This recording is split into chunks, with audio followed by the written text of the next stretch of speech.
प्रकरण से भक्ति काल की फुटकल रचनाएं। जिस राजनीतिक और सामाजिक परिस्थितियों के बीच भक्ति का काव्य प्रवाह उमड़ा, उनका संक्षिप्त उल्लेख आरंभ में हो चुका है। वह प्रवाह राजाओं या शासकों के प्रोत्साहन आदि पर अवलंबित न था। वह जनता की प्रवृत्ति का प्रवाह था, जिसका प्रवर्तक काल था।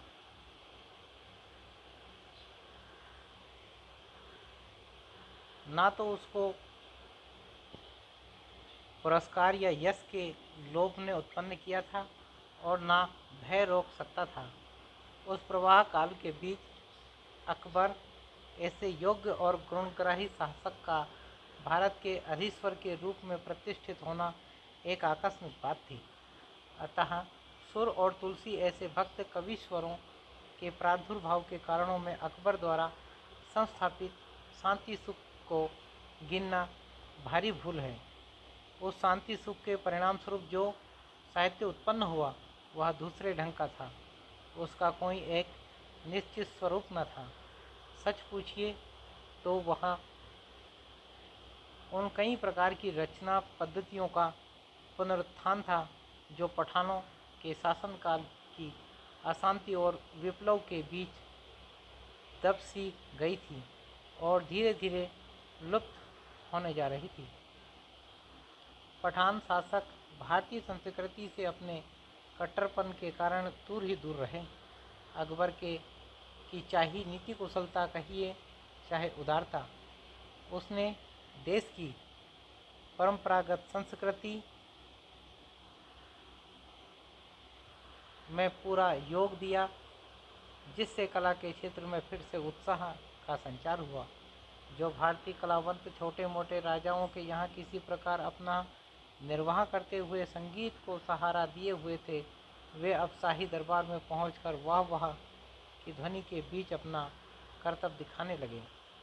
जहां बचे हुए हिंदू राजाओं की सभाओं में भी कविजन थोड़ा बहुत उत्साहित या पुरस्कृत किए जाते थे, वहां अब बादशाह के दरबार में भी उनका सम्मान होने लगा। कवियों के सम्मान के साथ साथ कविता का सम्मान भी यहाँ तक बढ़ा कि अब्दुर्रहीम खान खाना ऐसे उच्च पदस्थ सरदार क्या बादशाह तक ब्रज भाषा की ऐसी कविता करने लगे।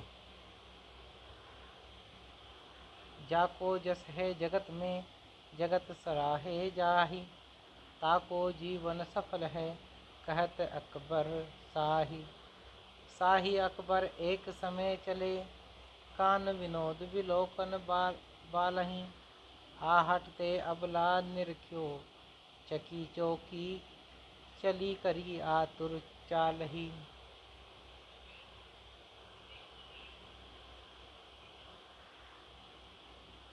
त्यों बलि बेनी सुधारी धरी, शोभई छवियों ललना अरुलालही।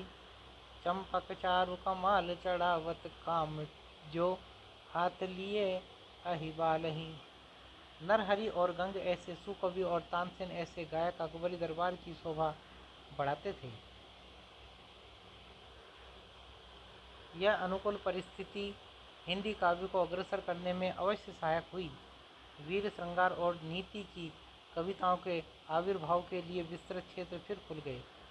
जैसा कि आरंभ काल में दिखाया जा चुका है, फुटकर कविताएं अधिकतर इन्हीं विषयों को लेकर 56 कवित्व सभ्यों और दोहों में हुआ करती थी। मुक्तक रचनाओं के अतिरिक्त प्रबंध काव्य परंपरा ने भी जोर पकड़ा और अनेक अच्छे आख्यान काव्य भी इस काल में लिखे गए। खेद है कि नाटकों की रचना की ओर ध्यान नहीं गया। हृदय राम के भाषा हनुमान नाटक को नाटक नहीं कह सकते। इसी प्रकार सुप्रसिद्ध कृष्ण भक्त कवि व्यास जी संवत 1620 के आसपास के देव नामक एक शिष्य का रचा देव माया प्रपंच नाटक भी नाटक नहीं ज्ञान वार्ता है। इसमें संदेह नहीं कि अकबर के राजत्व काल में एक ओर तो साहित्य की चली आती हुई परंपरा को प्रोत्साहन मिला, दूसरी ओर भक्त कवियों की दिव्य वाणी का स्रोत उमड़ चला। इन दोनों की सम्मिलित विभूति से अकबर का राजत्व काल जगमगा उठा और साहित्य के इतिहास में उसका एक विशेष स्थान हुआ। जिस काल में सुर और तुलसी ऐसे भक्त के अवतार तथा नरहरि, गंग और रहीम ऐसे निपुण भावक कवि दिखाई पड़े, उसके साहित्यिक गौरव की ओर ध्यान जाना स्वाभाविक ही है। छिहल ये राजपूताने की ओर के थे। संवत 1575 में इन्होंने पंच सहेली नाम की एक छोटी सी पुस्तक दोहों में राजस्थानी मिली भाषा में बनाई, जो कविता की दृष्टि से अच्छे नहीं कही जा सकती। इसमें 5 सखियों की विरह वेदना का वर्णन है। दोहे इस ढंग के हैं।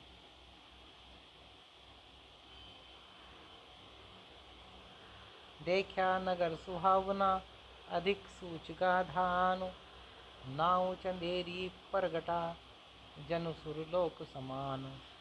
ठाई ठाई सरवर पेखिए, सुभर भरे निवाण, ठाई ठाई कुआं बावरी, सोहई फटिक सवाण। 15 से 75 पुनिम फागुन मास, पंच सहेली वर्णई, कवि छिहल प्रकाश।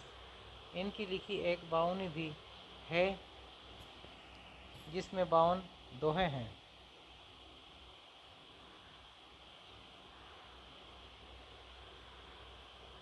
लालच दास ये रायबरेली के एक हलवाई थे। इन्होंने संवत 1585 में हरिचरित और संवत 1587 में भागवत दशम स्कंद भाषा नाम की पुस्तक अवधी मिली भाषा में बनाई। ये दोनों पुस्तकें काव्य की दृष्टि से सामान्य श्रेणी की है और दोहे चौपाइयों में लिखी गई हैं। दशम स्कंद भाषा का उल्लेख हिंदुस्तानी के फरासीसी विद्वान गारसा द तासी ने किया है और लिखा है कि उसका अनुवाद फारसी भाषा में हुआ है। भागवत भाषा इस प्रकार की चौपाइयों में लिखी गई है। 1587 जहिया समय विलंबित बरनो तहिया, मास आषाढ़ कथा अनुसारी, हरिवासर रजनी उजियारी। सकल संत कह नावो माथा बलि बलि जे हो, जादव नाथा राय बरेली बरनी अवासा, लालच राम नाम के आशा। तीसरे कृपाराम जी, इनका कुछ वृतांत ज्ञात नहीं। इन्होंने संवत 1598 में रस रीति पर हित रंगिणी नामक ग्रंथ दोहों में बनाया। रीति या लक्षण ग्रंथों में वह बहुत पुराना है। कवि ने कहा कि और कवियों ने बड़े छंदों के विस्तार में श्रृंगार रस का वर्णन किया है, पर मैंने सुभरता के विचार से दोहों में वर्णन किया है। इससे जान पड़ता है कि इनके पहले और लोगों ने भी रीति ग्रंथ लिखे थे और अब नहीं मिलते हैं।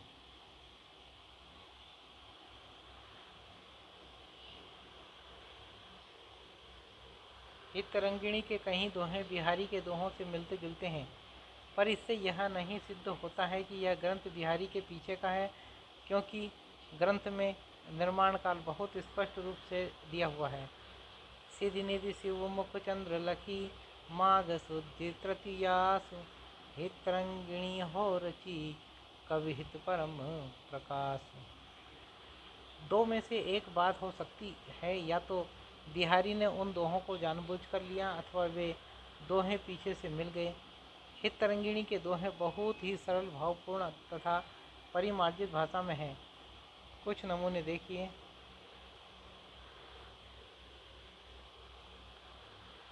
लोचन चपल कटाक्ष सर, अनियारे विषपूरी, मन मृग बेधे मुनिन के, जग जन सहत बिसूरी। आंसू सवारे हो गई नंदलाल हितताल, कुमुद कुमुदनी के भटू निरखे ओरे हाल। पति आयो परदेस ते, ऋतु बसंत को मान, झमकी झमकी निज महल में, टहले करे सुरान।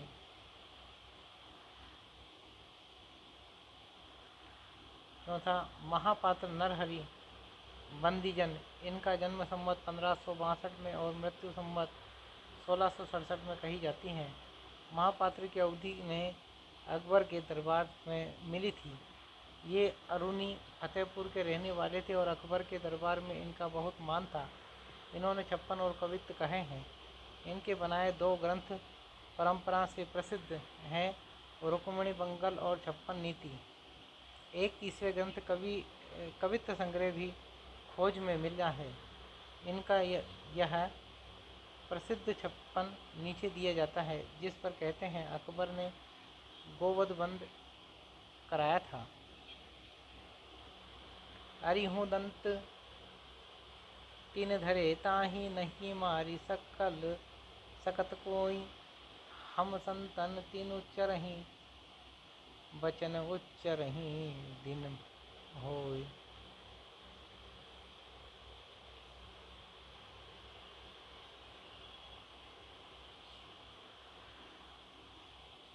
अमृत पैनित सव्रही बच मही थन भन जावही, हिंदु ही मधुर न देही कटुक तुर कहीं ना पियावही। यह कवि नरहरि अकबर सुनो, बिनवती गौ जोरे करन, अपराध कौन मोहि मारियत, मोह चाम से वही चरण। नरोत्तम दास ये सीतापुर जिले के वाड़ी नामक कस्बे के रहने वाले थे। शिव सिंह सरोज में इनका संवत 1602 में वर्तमान रहना लिखा है। इनकी जाति का उल्लेख कहीं नहीं मिलता। इनका सुदामा चरित ग्रंथ बहुत प्रसिद्ध है। इसमें घर की दरिद्रता का बहुत ही सुंदर वर्णन है। यद्यपि यह छोटा है, पर इनकी रचना बहुत ही सरस और हृदय ग्राहिणी है और कवि की भावुकता का परिचय देते हैं। भाषा भी बहुत ही परिमार्जित और व्यवस्थित है। बहुतेरे कवियों के समान भर्ती के शब्द और वाक्य इसमें नहीं हैं। कुछ लोगों के अनुसार इन्होंने इसी प्रकार का एक और खंड काव्य ध्रुव चरित भी लिखा है, पर वहाँ कहीं देखने में नहीं आया।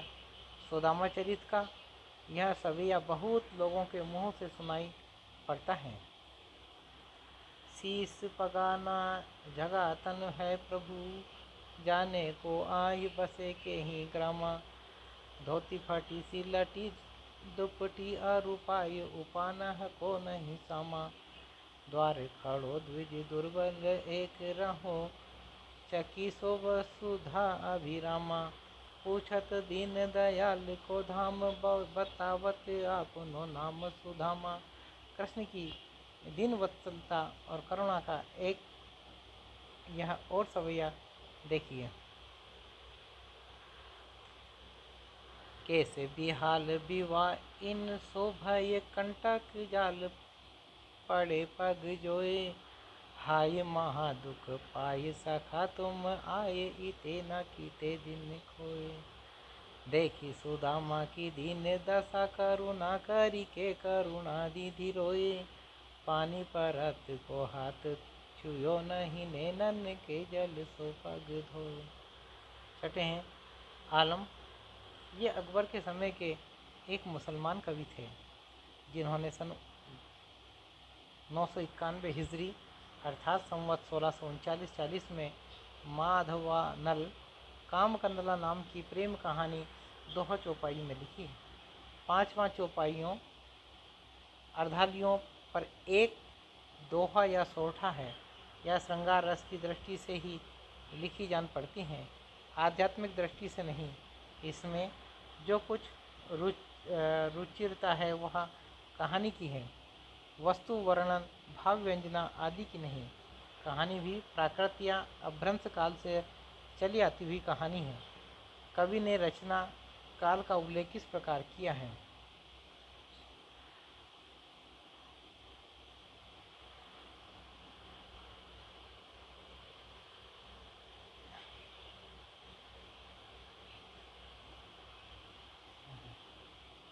कवि ने रचना काल का उल्लेख किस प्रकार किया।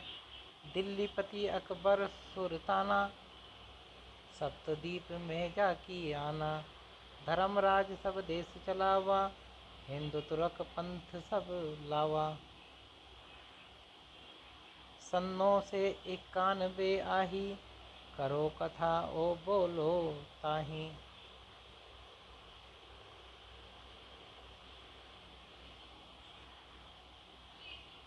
अगले हैं महाराज टोडरमल। ये कुछ दिन शेर शाह के यहाँ ऊंचे पद पर थे। पीछे अकबर के समय में भूमि कर विभाग के मंत्री हुए। इनका जन्म संवत 1550 में और मृत्यु संवत 1646 में हुई। ये कुछ दिनों तक बंगाल के सूबेदार भी थे। ये जाति के खत्री थे। इन्होंने शाही दफ्तरों में हिंदी के स्थान पर फारसी का प्रचार किया, जिससे हिंदुओं का झुकाव फारसी की शिक्षा की ओर हुआ। ये प्रायः नीति संबंधी पद कहते थे। इनकी कोई पुस्तक तो नहीं मिलती, फुटकल कवित्व इधर उधर मिलते हैं। एक कवित्व नीचे दिया जाता है। जार को विचार कहाँ, गनिका को लाज कहाँ, गदका को पान कहाँ, आधरे को आरसी, निगुनी को गुण कहाँ, दान कहाँ, दारिद्र को सेवा कहाँ, सोम की अरंडन की डारसी, मद पी को सोची कहाँ, सांची कहाँ, लंपट को नीच को बचन कहाँ, स्यार की पुकार सी। टोडर सु कवि ऐसे हटी तो न टारे टरे, भाव कहो सुधी बात, भाव कहो फारसी।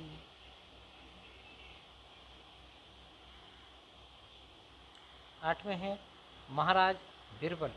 इनकी जन्मभूमि कुछ लोग नारनौल बतलाते हैं और इनका नाम महेश दास प्रयाग के किले के भीतर जो अशोक स्तंभ है उस पर यह खुदा है।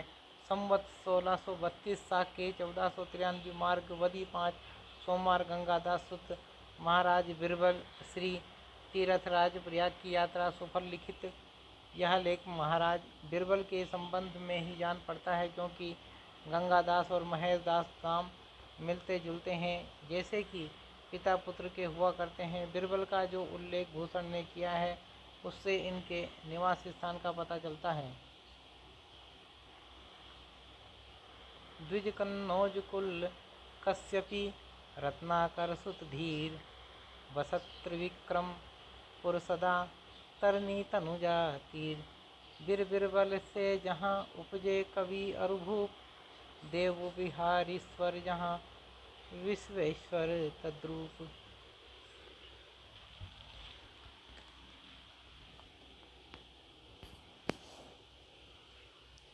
इनका जन्म स्थान तिकुआपुर ही ठहरता है,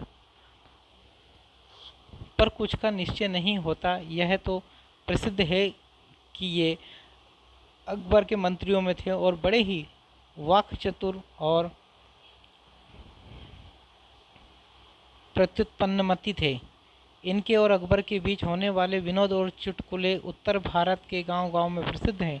महाराज बिरबल ब्रज भाषा के अच्छे कवि थे और कवियों का बड़ी उदारता के साथ सम्मान करते थे। कहते हैं केशवदास जी को इन्होंने एक बार 6 लाख रुपए दिए थे और केशवदास की पैरवी से ओरछा नरेश पर 1 करोड़ का जुर्माना मुआफ करा दिया था। इनके मरने पर अकबर ने यह सोरठा कहा था।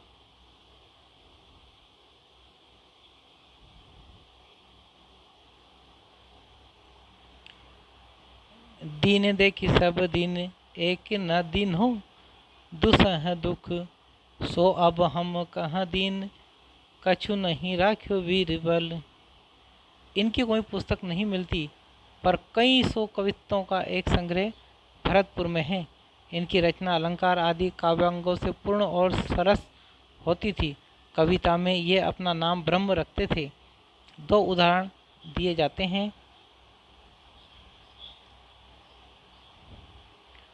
उछरी उछरी के की झपटे उर्ग पर, उर्गहों के किन पे लपटे लहकी है, के किन के सूरती हिए की न कछु है भये, एक ही करी कहरी न बोलत बक बहकी है। कहे कवि ब्रह्मवारी हैरत हरि ने फिरे, बेहर बहुत बड़े जोर सो जह की है। तरनी के तावन तवासी भई भूमि रही, दसहूँ दिसान में दवारी सीधे की है। दूसरा, पूत कपूत कुलच्छनी नारी, लड़का परोसी लजायन सारो। बंदुक बुद्धि पुरोहित लंपट, चाकर चोर अति ये धुतारो। साहब सुम अड़ाक तुरंग, किसान कठोर दीवान नकारो। ब्रह्म बने सुन साह अकबर, बारहों बांधी समुद्र में डारो। कवि गंग। गंग ये अकबर के दरबारी कवि थे और रहीम खान खाना इन्हें बहुत मानते थे। इनके जन्मकाल तथा कुल आदि का ठीक वृत्त ज्ञात नहीं। कुछ लोग इन्हें ब्राह्मण कहते हैं, पर अधिकतर ये ब्रह्म भट्ट ही प्रसिद्ध हैं। ऐसा कहा जाता है कि किसी नवाब या राजा की आज्ञा से ये हाथी से चिरवा डाले गए थे और उसी समय मरने के पहले इन्होंने यह दोहा कहा था, कब हूँ न भड़ुआ रन चढ़े, कब हूँ न बाजी बम्ब, सकल सभा ही प्रणाम करी, विदा होत कवि गंग। इसके अतिरिक्त कई और कवियों ने भी इस बात का उल्लेख व संकेत किया है कि देव कवि ने कहा है, एक भये प्रेत एक मिंजी मारे हाथी। ये पद भी संबंध में ध्यान देने योग्य हैं। सब देवन को दरबार जुरियो, तहाँ पिंगल छंद बनाए के गायो। जब काहूँ ते अर्थ कम हो न गयो, तब नारद एक प्रसंग चलायो। मृत्युलोक में एक नर एक गुनी, कवि गंग को नाम सभा में बतायो। सुनी चाह भई परमेश्वर को, तब गंग को लेन गणेश पठायो।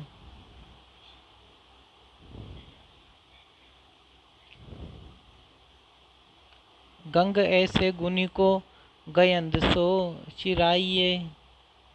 इस प्रमाण से यह घटना ठीक ठहरती है। गंग कवि बहुत निर्भीक होकर बात करते थे।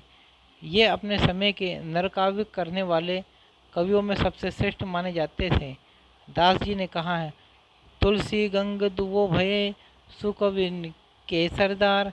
कहते हैं कि रहीम खान खाना ने इन्हें एक छप्पन पर 36 लाख रुपए दे डाले थे। वह 56 यह है, चकित भंवरी रही गयो, गम नहीं करत कमलवन। आही फन मनी नहीं लेत तेज नहीं, बहत पवन वन। हंस मानवर तजो चक चक्की न मिले अति, बहु सुंदरी पदिमनी पुरुष न चहे न करे रति। खल भलित शेष कवि गंग भन, अमित तेज रविरथ खस्यो। खानान खान बेरम सुवन, जब ही क्रोध करी तंग कस्यो। सारांश यह है कि गंग अपने समय के प्रधान कवि माने जाते थे। इनकी कोई पुस्तक अभी नहीं है मिली है। पुराने संग्रह ग्रंथों में इनके बहुत से कवित्व मिलते हैं। सरस हृदय के अतिरिक्त वाग्वे दग्ध भी इनमें प्रचुर मात्रा में था। वीर और श्रृंगार रस में बहुत ही रमणीय कवित्व इन्होंने कहे हैं। कुछ अन्योक्तियाँ भी बड़ी मार्मिक है। हास्य रस का पुट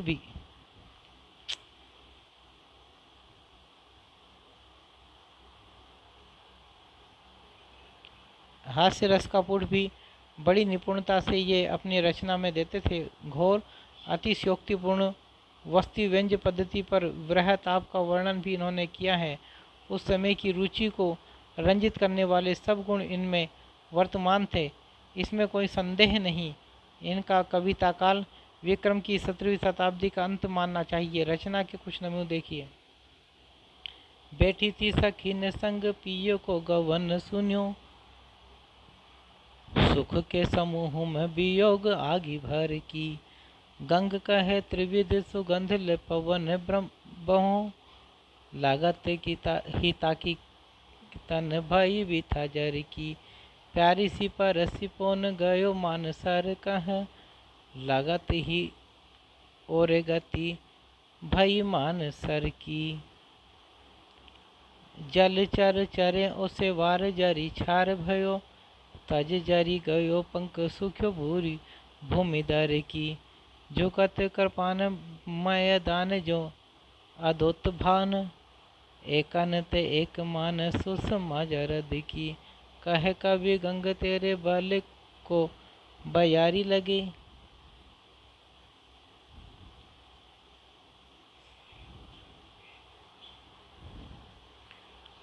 फूटी गज घटा घन घटा जो सरद की।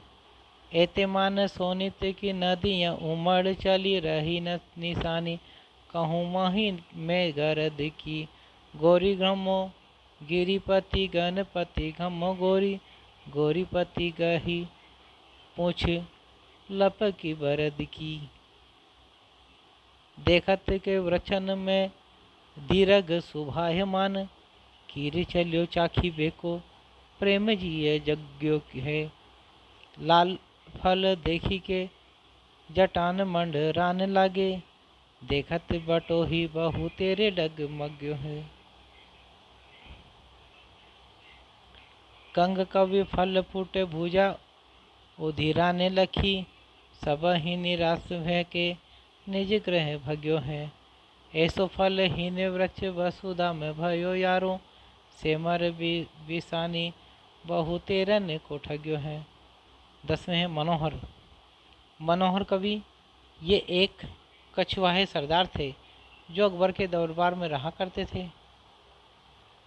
शिव सिंह सरोज में लिखा है, ये फारसी और संस्कृत के अच्छे विद्वान थे और फारसी कविता में अपना उपनाम तौसनी रखते थे। इन्होंने सत प्रश्नोत्तरी नाम की पुस्तक बनाई है तथा नीति और श्रृंगार रस के बहुत से फुटकल दोहे कहे हैं। इनका कविता काल संवत 1620 के आगे माना जा सकता है। इनके श्रृंगारिक दोहे मार्मिक और मधुर हैं, पर उनमें कुछ फारसीपन के छींटे मौजूद हैं। 2-4 नमूने देखिए।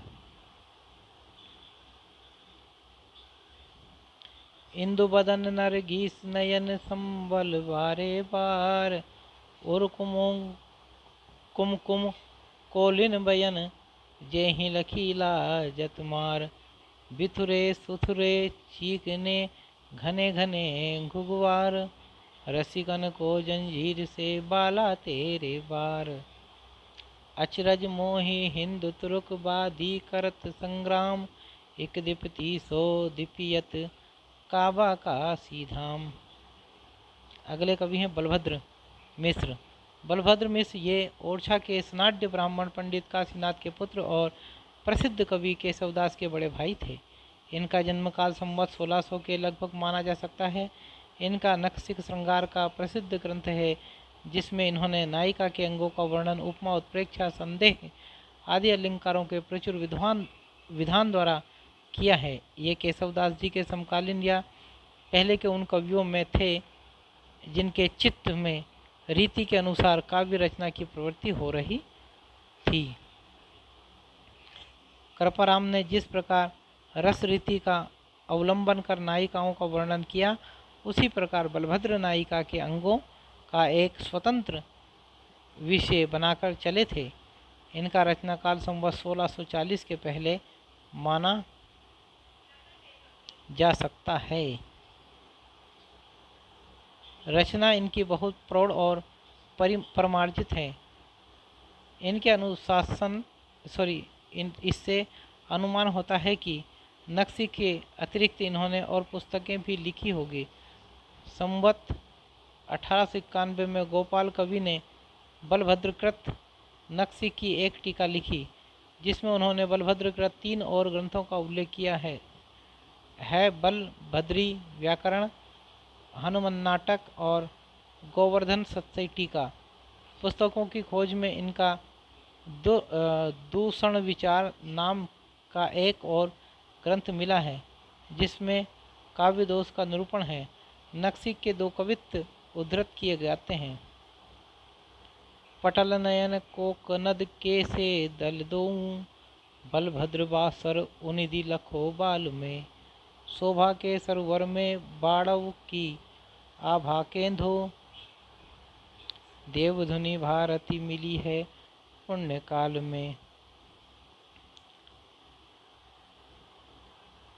काम के व्रत के धो नासी कर उडुप बैठो, खेलत सियार शिकार तरुणी के मुख ताल में। लोचन सीतासित में लोहित लकीर मानो, बांधे जुग मीन लाल रेशम की डोर में। मरकत के सूत के दो पन्नग के पूत अति, राजत अभूत तम राजे के सितार हैं। मखतुल गुण ग्राम शोभित सरस श्याम, काम मृग कानन के कुहू के कुमार है। कोप की किरण के जलज नाल नील तंतु, उपमा अनंत चारु चंवर सिंगार है। कारे सट का कारे भिंजे सौंदे सो सुगंध बांस, ऐसे बल भद्र नव बाला तेरे बार हैं। वह कवि जमाल ये भारतीय काव्य परंपरा के पूर्ण परिचित कोई सहृदय मुसलमान कवि थे, जिनका रचना काल संवत 1627 अनुमान किया गया है। इनके नीति और श्रृंगार के दोहे राजपुताने की ओर बहुत जनप्रिय हैं। भावों की व्यंजना बहुत ही मार्मिक पर सीधे साधे ढंग पर की गई हैं। इनका कोई ग्रंथ तो नहीं मिलता, पर कुछ संग्रहित दोहे मिलते हैं। सहृदयता के अतिरिक्त इनमें शब्द क्रीड़ा की निपुणता भी थी। इससे इन्होंने कुछ पहेलियाँ भी अपने दोहों में रखी। कुछ नमूने दिए जाते हैं। पूनम चांद कुसुम रंग, नदी तीर त्रुमडाल, रेत भीत भूस लीपणो, ए थीर नहीं जमाल। रंग जा चोल मजीठ का, संत वचन प्रतिपाल। पाहण देख का करमगत, एक में मिटे जमाल। जमला ऐसी प्रीत कर, जैसी केस कराय।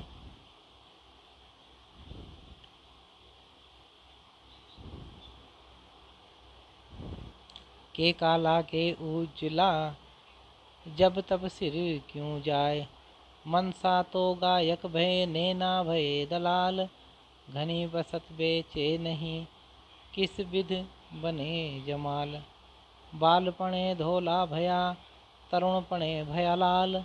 वृद्धपणे काला भया, कारण कौन जमाल। कामिण जावक रंग रचो,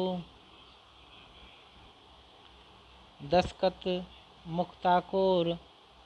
इम हंसा मोती तजे, इम जुग लिए चकोर।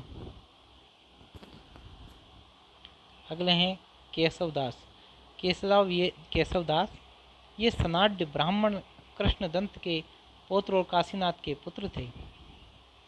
इनका जन्म संवत 1612 में और मृत्यु 1674 के आसपास हुई। और नरेश महाराज राम सिंह के भाई इंद्रजीत सिंह के सभा में ये रहते थे, जहाँ इनका बहुत मान था।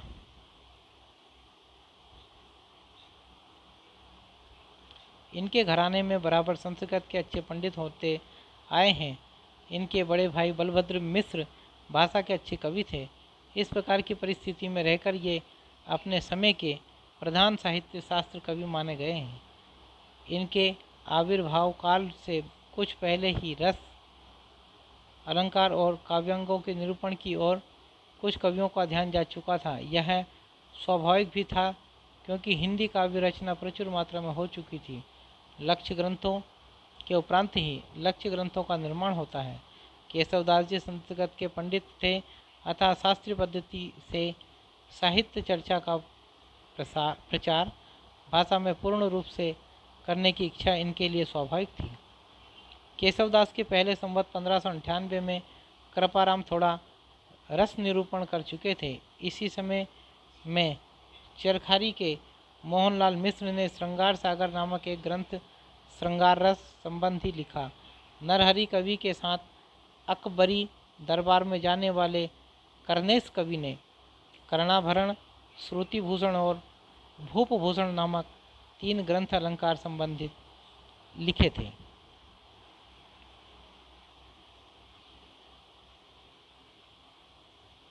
पर अब तक किसी कवि ने संस्कृत साहित्य शास्त्र में निरूपित काव्यांगों का पूरा परिचय नहीं कराया था। यह काम केशवदास जी ने किया। ये काव्य में अलंकार का स्थान प्रधान समझने वाले चमत्कारवादी कवि थे, जैसा कि इन्होंने स्वयं कहा। यद्यपि सुजानि सुलक्षणी सुवरन सरस सुव्रत भूषण बिनु न विराजई कविता बनिता मित। अपनी इसी मनोवृत्ति के अनुसार इन्होंने भामा, उद्भट और दंडी आदि प्राचीन आचार्यों का अनुसरण किया, जो रस, रीति आदि सब कुछ अलंकार के अंतर्गत ही लेते थे। साहित्य शास्त्र को अधिक व्यवस्थित और समुन्नत रूप में लाने वाले मम्मट, आनंदवर्धनाचार्य और विश्वनाथ का नहीं, अलंकार के सामान्य अर्थ और विशेष 2 भेद करके इन्होंने उसके अंतर्गत वर्णन की प्रणाली ही नहीं, वर्णन के विषय भी ले लिए हैं। अलंकार शब्द का प्रयोग इन्होंने व्यापक अर्थ में किया। वास्तविक अलंकार इनके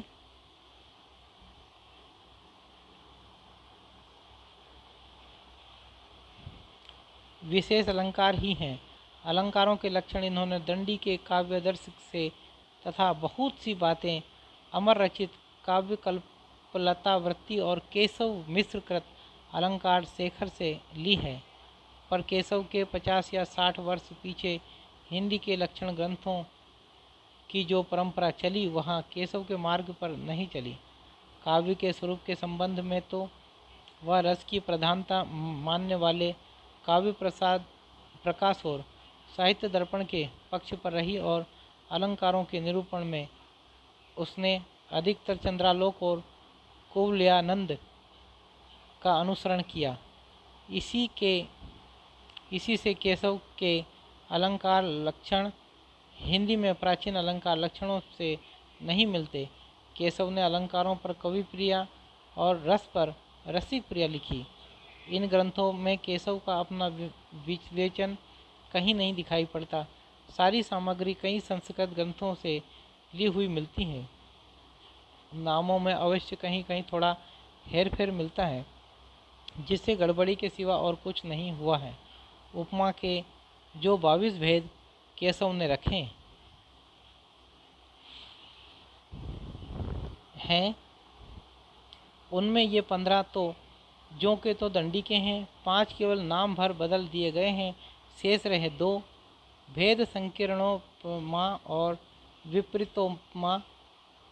इनमें विपरीतोपमा को तो उपमा कहना ही व्यर्थ है। इसी प्रकार आक्षेप के जो 9 भेद केशव के रखे हैं, उनमें 4 तो ज्यों के तो दंडी के हैं, 5वां मरणाक्षेप दंडी का मूर्छाक्षेप ही है।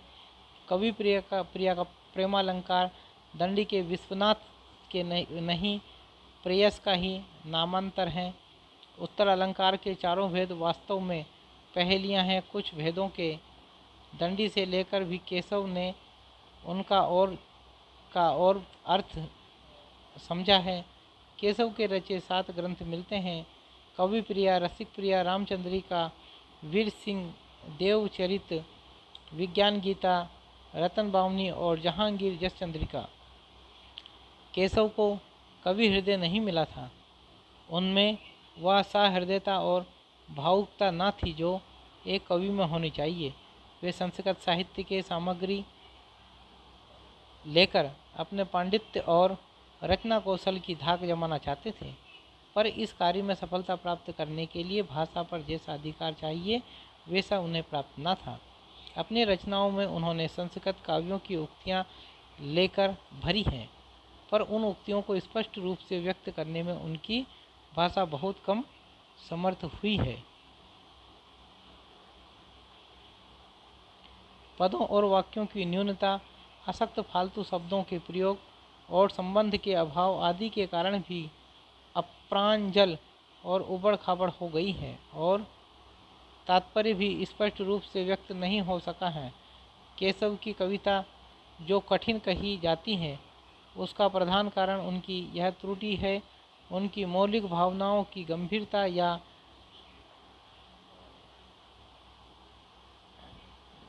जटिलता नहीं। रामचंद्रिका में प्रसन्नराव हनुमान नाटक, अनर्थ राघव कादम्बरी और नेषद की बहुत सी उक्तियों का अनुवाद करके रख दिया गया है। कहीं कहीं अनुवाद अच्छा न होने के कारण उक्ति विकृत हो गई है, जैसे प्रसन्न राघव के प्रीतम पदे रंकिता भूमि भागान का अनुवाद प्यों पद पंकज ऊपर करके केशव के उक्ति को एकदम बिगाड़ डाला है। हाँ, जिन उक्तियों में जटिलता नहीं है, समाज शैली का आश्रय नहीं लिया गया है, उनके अनुवाद में कहीं कहीं बहुत अच्छी सफलता प्राप्त हुई।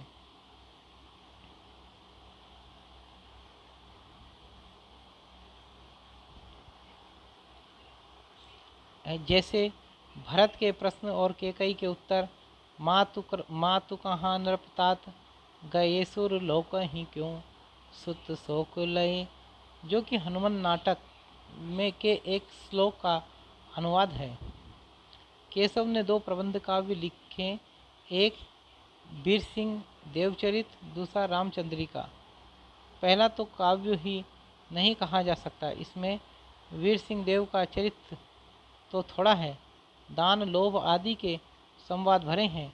रामचंद्रिका अवश्य एक प्रसिद्ध ग्रंथ है, पर यह समझ रखना चाहिए कि केशव उक्ति वैचित्र और शब्द क्रीड़ा के प्रेमी थे। जीवन के नाना गंभीर और मार्मिक पक्षों पर उनकी दृष्टि नहीं थी, अतः वे मुक्तक रचना के ही उपयुक्त थे, प्रबंध रचना के नहीं। प्रबंध पटुता उनमें कुछ भी न थी।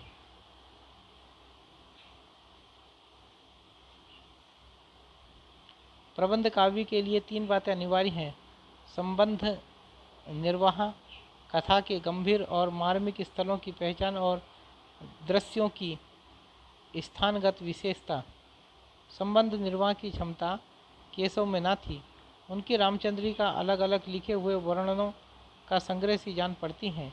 कथा का चलता प्रवाह न रख सकने के कारण ही उन्हें बोलने वाले पात्रों के नाम नाटकों के अनुकरण पर पदों से अलग सूचित करने पड़े हैं। दूसरी बात भी केशव में कम पाई जाती है। रामायण की कथा का केशव के हृदय पर कोई विशेष प्रभाव रहा हो, यह बात नहीं पाई जाती।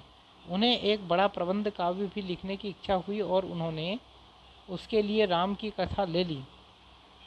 उस कथा के भीतर जो मार्मिक स्थल हैं, उनकी ओर केशव का ध्यान बहुत कम गया है। वे ऐसे स्थलों को या तो छोड़ गए हैं या यूं ही इतिवृत्त मात्र कहकर चलता कर दिया है। राम आदि को वन की ओर जाते देख मार्ग में पड़ने वाले लोगों से कुछ कहलाया भी है, तो यह कि किंधो मुनि साप हत, किंधो ब्रह्म दोषरत, किंधो को ठग हो। ऐसा अलौकिक सौंदर्य और सौम्य आकृति सामने पाकर सहानुभूतिपूर्ण शुद्ध सात्विक भावों का उदय होता है। इसका अनुभव शायद एक दूसरे को संदेह की दृष्टि से देखने वाले नीति कुशल दरबारियों के बीच रहकर केशव के लिए कठिन था। दृश्यों की स्थानगत विशेषता, लोकल कलर केशव की रचनाओं में ढूंढना तो व्यर्थ ही है। पहली बात तो यह है कि केशव के लिए प्राकृतिक दृश्यों में कोई आकर्षण नहीं था। वे उनकी देशगत विशेषताओं का निरीक्षण करने क्यों जाती। दूसरी बात यह है कि केशव के बहुत पहले से ही इसकी परंपरा एक प्रकार से उठ चुकी थी। कालिदास के दृश्य वर्णन में देशगत विशेषताओं का जो रंग पाया जाता है, वह भवभूति तक तो कुछ रहा, उसके पीछे नहीं। फिर तो वर्णन दृढ़ हो गए। चारों ओर फैली हुई प्रकृति के नाना रूपों के साथ केशव के हृदय का सामंजस्य कुछ भी न था। अपनी इस मनोवृत्ति का आभास उन्होंने यह कहकर कि देखे मुख भावे अन देखई कमल चंद चंद, ताते मुख मुखे सखी कमल न चंदरी।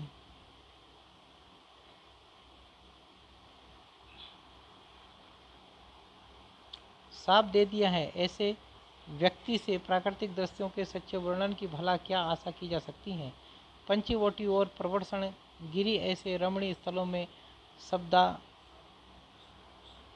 शब्द साम्य के आधार पर श्लेष के एक भद्दे खेलवाड़ के अतिरिक्त और कुछ न मिलेगा। केवल शब्द साम्य के सहारे जो उपमान लाए गए हैं वे किसी रमणीय दृश्य से उत्पन्न सौंदर्य की अनुभूति से के सर्वथा वृद्ध या बेमेल हैं, जैसे प्रलय काल पांडव सुग्रीव शेषनाग। सादृश्य या साधर्म की दृष्टि से दृश्य वर्णन में जो उपमाएं उत्प्रेक्षाएं आदि लाई गई हैं वे भी सौंदर्य की भावना से वृद्धि करने के स्थान पर कुतूहल मात्र उत्पन्न करती हैं। जैसे श्वेत कमल के छत्ते पर बैठे हुए भौरे पर यह उक्ति केशव केशव राय मनो कमलासन केसरूप रे सोहे पर कहीं कहीं रमणीय और उपयुक्त उपमान भी मिलते हैं। जैसे जनकपुर के सूर्योदय वर्णन में, जिसमें कापालिक काल को छोड़कर और सब उपमाएं रमणीय हैं। सारांश यह है कि प्रबंध काव्य रचना के योग्य न तो केशव में अनुभूति ही थी ना शक्ति। परंपरा से चले आते हुए कुछ नियत विषयों के जैसे युद्ध, सेना की तैयारी, उपवन, राज दरबार के ठाट बाट तथा श्रृंगार और वीर रस फुटकल वर्णन ही अलंकारों की भरमार के साथ वे करना चाहते थे। इसी से बहुत से वर्णन यूं ही बिना अवसर का विचार किए वे भरते गए हैं। वे वर्णन के लिए करते थे, ना कि प्रसंग या अवसर की अपेक्षा से। कहीं कहीं तो उन्होंने उचित अनुचित की भी परवाह नहीं की है। जैसे भरत की चित्रकूट यात्रा के प्रसंग में सेना की तैयारी और तड़क भड़क का वर्णन। अनेक प्रकार के रूखे सूखे उपदेश भी बीच बीच में रखना वे नहीं भूलते थे। दान, महिमा, लोभ, निंदा के लिए तो वे प्रायः जगह निकाल लिया करते थे। उपदेशों का समावेश दो एक जगह तो पात्र का बिना विचार किए अत्यंत अनुचित और भद्दे रूप में किया गया है। जैसे वन जाते समय राम का अपनी माता के कौशल्या को पतिव्रत का उपदेश। रामचंद्रिका के लंबे चौड़े वर्णनों को देखने से स्पष्ट लक्षित होता है कि केशव की दृष्टि जीवन के गंभीर और मार्मिक पक्ष पर न थी। उनका मन राजसी ठाट बाट, तैयारी, नगरों की सजावट, चहल पहल आदि के वर्णन में ही विशेषता लगता है। केशव की रचना सबसे अधिक विकृत और अरुचिकर करने वाली वस्तु है अलंकारिक चमत्कार की प्रवृत्ति, जिसके कारण न तो भावों की प्रवृत्त व्यंजना के लिए जगह बचती है, न सच्ची हितग्राही वस्तु वर्णन के लिए। पद दोष, काव्य दोष आदि तो बिना प्रयास जगह जगह मिल सकते हैं। कहीं कहीं उपमान भी बहुत हीन और बेमेल हैं। जैसे राम के वियोग दशा के वर्णन में यह वाक्य बासारी की संपत्ति ओ लोक जो न चितवन। रामचंद्रिका में केशव को सबसे अधिक सफलता हुई है संवादों में। इन संवादों के में पात्रों के अनुकूल क्रोध, उत्साह आदि की व्यंजना भी सुंदर है। जैसे लक्ष्मण राम परशुराम संवाद तथा लवकुश के प्रसंग के संवाद तथा वाक्पटुता और राजनीति के दाव पेचों का आभास भी प्रभावपूर्ण है। उनका रावण अंगद संवाद तुलसी के संवाद से कहीं अधिक उपयुक्त और सुंदर है। रामचंद्रिका और कवि प्रिया दोनों का रचना काल कवि ने 1658 दिया है। केवल मास में अंतर है। रसिक प्रिया संवत 1648 की रचना प्रौढ़ है। उदाहरणों में चतुराई और कल्पना से काम लिया गया है और पदविन्यास भी अच्छे हैं। इन उदाहरणों में वाग्वेदग्ध के साथ साथ सरसता भी बहुत कुछ पाई जाती है। विज्ञान गीता संस्कृत के प्रबोध चंद्रोदय नाटक के ढंग की पुस्तक है। रतन बावनी में इंद्रजीत के बड़े भाई रतन सिंह का वीरता का छप्पनों में अच्छा वर्णन है। यह वीर रस का अच्छा काव्य है। केशव की रचना में सुर तुलसी आदि की सी सरसता और तन्मयता चाहे न हो, पर काव्यांगों का विस्तृत परिचय कराकर उन्होंने आगे के लिए मार्ग खोला। कहते हैं वे रसिक जीव थे। एक दिन बूढ़े होने पर किसी कुएं पर बैठे थे। वहाँ स्त्रियों ने बाबा कहकर संबोधित किया। इस पर इन्हें मुंह से यह दोहा निकला, केशव केसने अस करी बेरिहु जस न कराही, चंद्र बदनी मृगलोचनी बाबा कही कही जाए। केशवदास की रचना के कुछ उदाहरण नीचे दिए जाते हैं। जो हो कहो रही ये तो प्रभुता प्रकट होती, चलन कहो तो हितहानि नहीं सहनो, भावे सो कर हूँ तो उदास भान प्राणनाथ, साथ ल चहलूँ कैसे लोक लाज बहनो। केशवदास की सो तुम सुनहो छबीले लाल, चले ही बनत जो पे नाही आज रहनो। जैसी ये दिखाओ सीख तुम ही सुजान प्रिय, तुम ही चलत मोही जैसो कछु कहनो।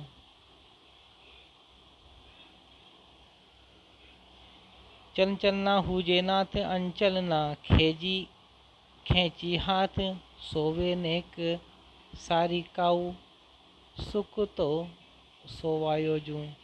मंद करो दीप दूती चंद्रमुख देखियत, दारी के दूर आई आऊं द्वार तो दिखायो जूं। मृगज मुराल बाल बाहिरे बिडारी देऊं, भयो तुम्हें के सब सो मोह मन भायो जूं। छल के निवास ऐसे बचन विलास पुनि, सोगुनो सूरत हुए होते श्याम सुख पायो जूं।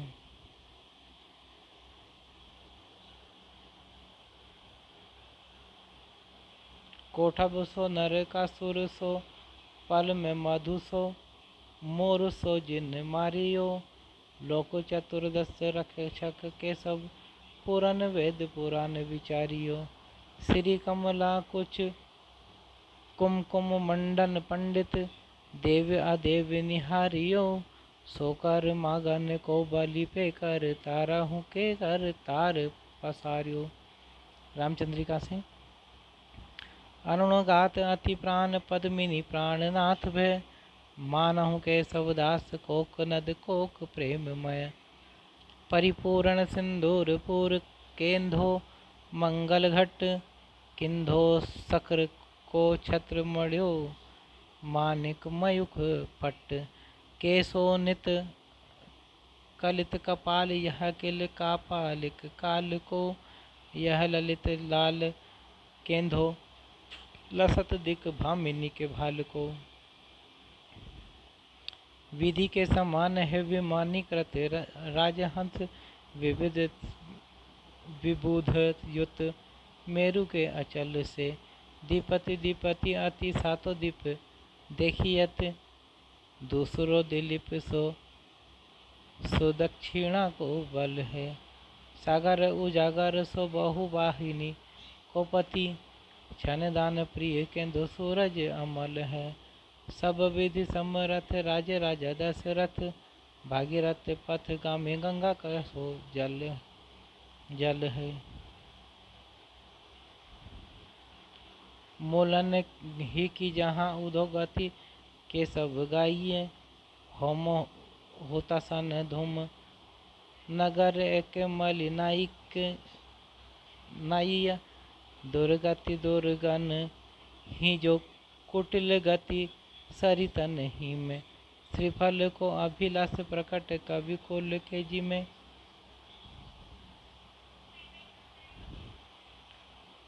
कुंतल ललित नील भ्रकुटि धनुषनेन मुकुद कटाक्ष बान सबल सदाई हैं। सुग्रीव सहित तार अंगदादि भूषणन मध्य देश के से ऋषु जग गति भाई हैं। विग्रहानुकूल सब लक्ष लक्ष सच बल रक्ष राज्य मुख मुख केशोदास गाई हैं। रामचंद्र जू की चमू राज श्री विभीषण की रावण की मिचुदर कुछ चली आई है।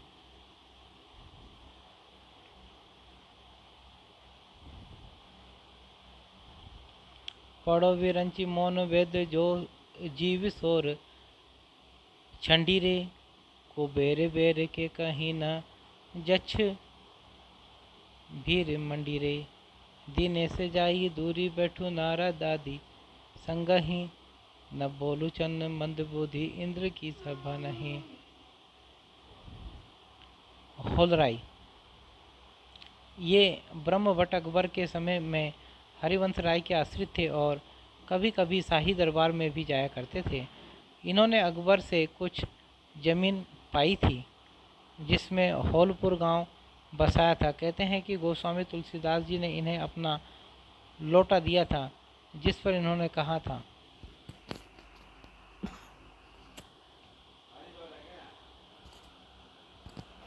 हाँ लौटा तुलसीदास को लाख टका को मोल। गोस्वामी जी ने चट उत्तर दिया, मोल तल कछु है नहीं लेहु राय कवि होल। रचना इनकी पुष्ट होती थी, पर जान पड़ता है कि ये केवल राजाओं और रईसों की विरोधावली वर्णन किया करते थे, जिससे जनता के लिए ऐसा कोई विशेष आकर्षण नहीं था कि इनकी रचना सुरक्षित रहती। अकबर बादशाह की प्रशंसा में इन्होंने यह कविता लिखी, दिल्ली ते न तख्त है वक्त न मुगल के सो वह न नगर बड़ी आगरा नगर ते गंग ते न गुनितान सेन ने न तान जबान मान ते न राजा ओ न दाता बीर बर ते खान खान खान ते न नर नर हरि ते न वह न दीवान को वेडर टू डरते नवो खंड सात दीप सात हूँ समुद्र पार वह न जलालुद्दीन शाह अकबर थे। रहीम अब्दुल रहीम खान खाना ये अकबर बादशाह के अभिभावक प्रसिद्ध मुगल सरदार बेगम खान खाना के पुत्र थे। इनका जन्म संवत 1610 में हुआ। ये संस्कृत, अरबी और फारसी के पूर्ण विद्वान और हिंदी काव्य के पूर्ण मर्मज्ञ कवि थे। ये दानी और परोपकारी ऐसे थे कि अपने समय के कर्ण माने जाते थे। इनकी दानशीलता हृदय के सच्ची प्रेरणा के रूप में थी। कीर्ति की कामना से उसका कोई संपर्क न था। इनकी सभा विद्वानों और कवियों से सदा भरी रहती थी। गंग कवि को इन्होंने एक बार 36 लाख रुपए दे डाले थे। अकबर के समय में ये प्रधान सेनानायक और मंत्री थे और अनेक बड़े बड़े युद्धों में भेजे गए थे। ये जहांगीर के समय तक वर्तमान रहे। लड़ाई में धोखा देने के अपराध में एक बार जहांगीर के समय इनकी सारी जागीर जब्त हो गई और कैद कर लिए गए। कैद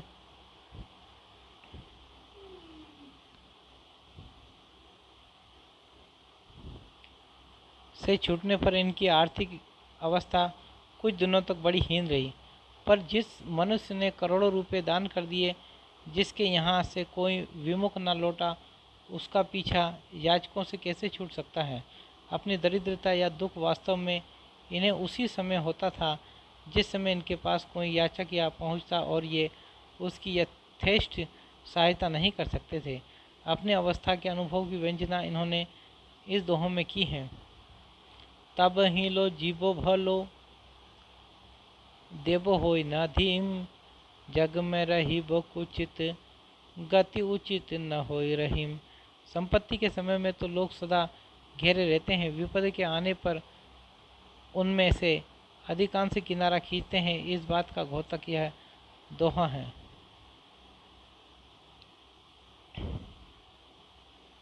ये रहीम दर दर फिरे, मांगे मधुकरी खाए, यारों यारी छाड़िए अब रहीम वे ना है।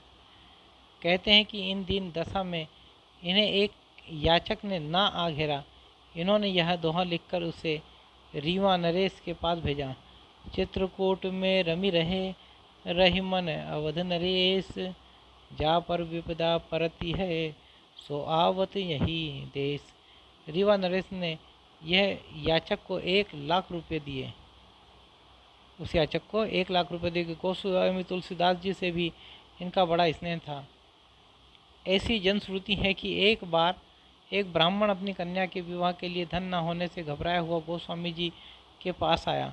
गोस्वामी जी ने उसे रहीम के पास भेजा और दोहे की यह पंक्ति लिखकर दे दी।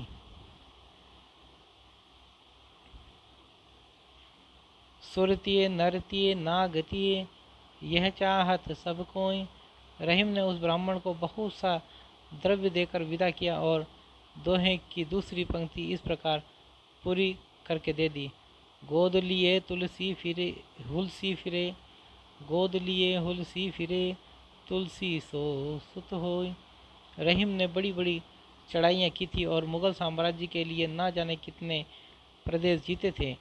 इन्हें जागीर में बहुत बड़े बड़े सूबे और गढ़ मिले थे। संसार का इन्हें बड़ा गहरा अनुभव था। ऐसे अनुभवों के मार्मिक पक्ष को ग्रहण करने की भावुकता इनमें अद्वितीय थी। अपने उदार और ऊंचे हृदय को संसार के वास्तविक व्यवहारों के बीच रखकर जो संवेदना इन्होंने प्राप्त की है, उसी की व्यंजना अपने दोहे में की। तुलसी के वचनों के समान रहीम के वचन भी हिंदी भाषी भूभाग में सर्वसाधारण के मुंह पर रहते हैं। इसका कारण है जीवन की सच्ची परिस्थितियों का मार्मिक अनुभव। रहीम के दोहे वृंद और गिरधर के पदों के समान कोरे नीति के पद नहीं हैं। उसमें मार्मिकता है। उनके भीतर से एक सच्चा हृदय झांक रहा है। जीवन की सच्ची परिस्थितियों के मार्मिक रूप को ग्रहण करने की क्षमता जिस कवि में कोई नहीं जानता।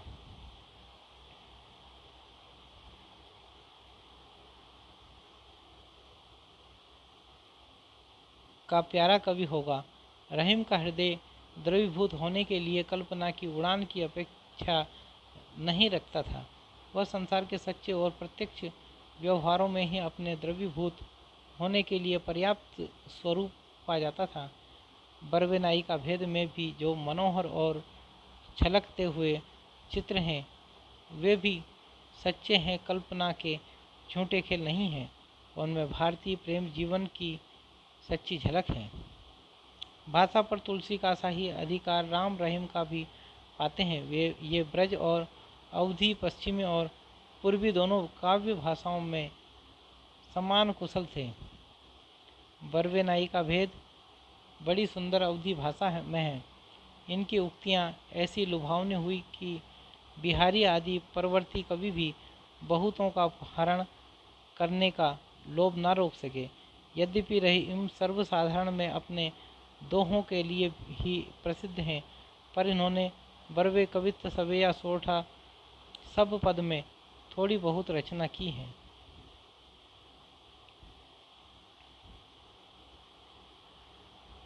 रहीम का देहावसान संवत 1683 में हुआ। अब तक इनके निम्नलिखित ग्रंथ ही सुने जाते थे। रहीम दोहावली या सत्सई, बरवे नाई का भेद, श्रृंगार, सोरठा, मदनाष्टक, रास पंचाध्यायी पर भरतपुर के श्रीयुत पंडित माया शंकर जी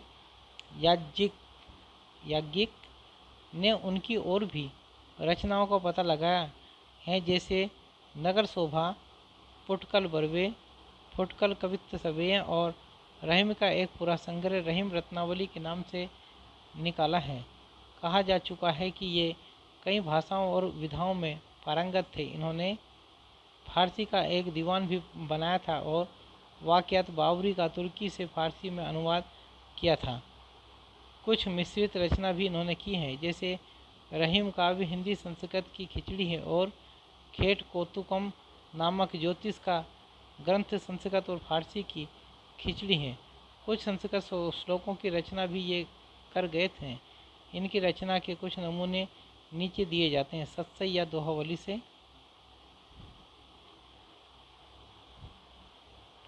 दुर्दिन परे रहीम कह भूतल सब पहचान, सोच नहीं बित हानि को जो न हो यह तहान। कों रहीम जन काहू के द्वार गए पछताए, संपत्ति के सब जाते हैं विपत्ति सबे ले जाए।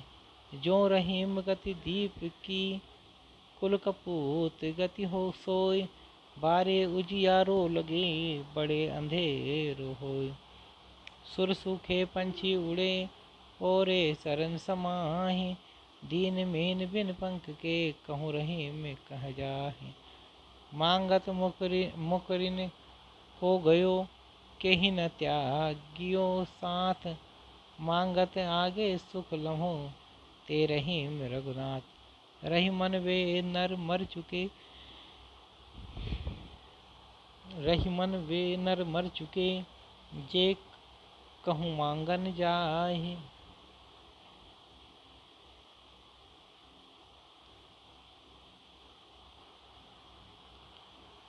उनते पहले वे मुए जिन मुख निकसत नाहि, रहीमन रहिला की भली जो पर से चितलाए, पर सत मन में लो करे सो मेदा जरि जाए। बरविनाई का भेद से। भोरहि बोली कोयलियाँ बड़वती ताप, घनी घरी एक भरी अलिया रहूं चुपचाप।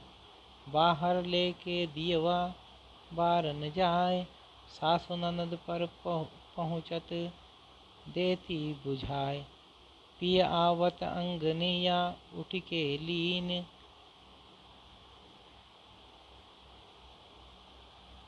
विहंसत चतु तिरियवा बैठक दीन।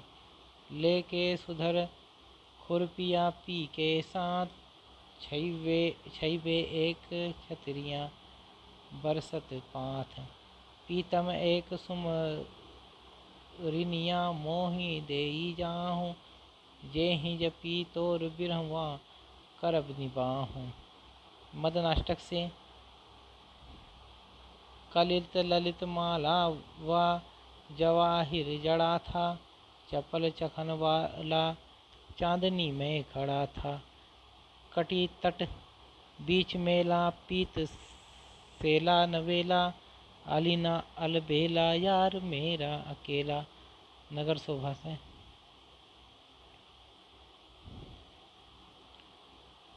उत्तम जाति है ब्राह्मणी देखत चित लुभाए, परम पाप पल में हरत पर सतवा के पाए।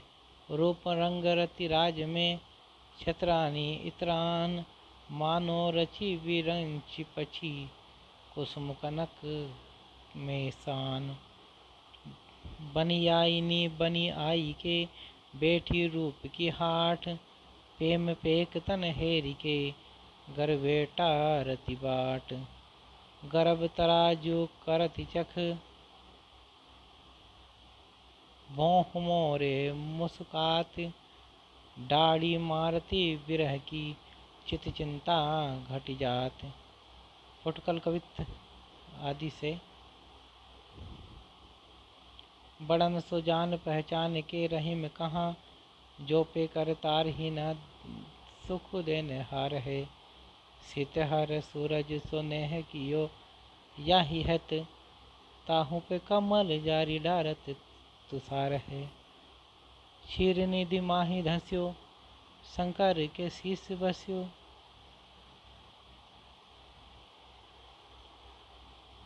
तऊ न कलंक नस्यो शशि में सदा रहे।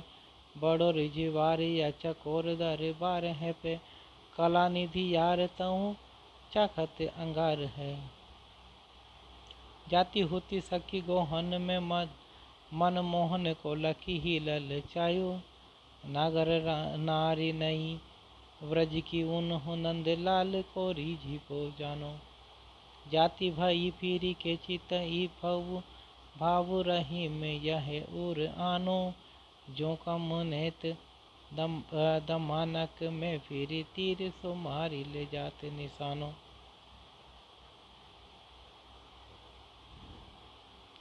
कमल दल नैनन की उन्मादी विसरती नाही सखी, मोमन ते मंद मंद मुस्कानी। वसुधा की बस करी मधुरता सुधापनि बत रानी, मड़ी रहे चित उर विशाल की मुकुट माल ठहरानी। नृत्य समय पीताम्बर हूँ की फहर फहर फहरानी, अनुदित श्री वंदान ब्रज ते आवन आवन जानी। अब रहीम चित ते नटरती है सकल श्याम की बानी। कादिर बख्श पिहाई जिला हरदोई के रहने वाले और सैयद इब्राहिम के शिष्य थे। इनका जन्म संवत 1635 में माना जाता है, अतः इनका कविता काल संवत 1660 के आसपास समझा जा सकता है। इनकी कोई पुस्तक तो नहीं मिलती, पर फुटकल कवित्व पाए जाते हैं। कविता यह चलती भाषा में अच्छी करते थे। इनका यह कवित्व लोगों के मुंह से बहुत सुनने में आता है। गुण को न पूछे को ओगुन की बात पूछे, कहाँ भयो दही काली कालियों खरानो है। पोथी ओ पुराण ज्ञान ठठन में डारी देते, चुगुल चबाइन को मान ठहरानो है। कादिर कहत यासो कछु कही बेकी नाही, जगत की रीत देखी चुप मन मानो है। खोली देखी ही यो सब औरन सो भांति भांति, गुण न हिरानो गुण गाहक हिरानो है। अगले हैं मुबारक।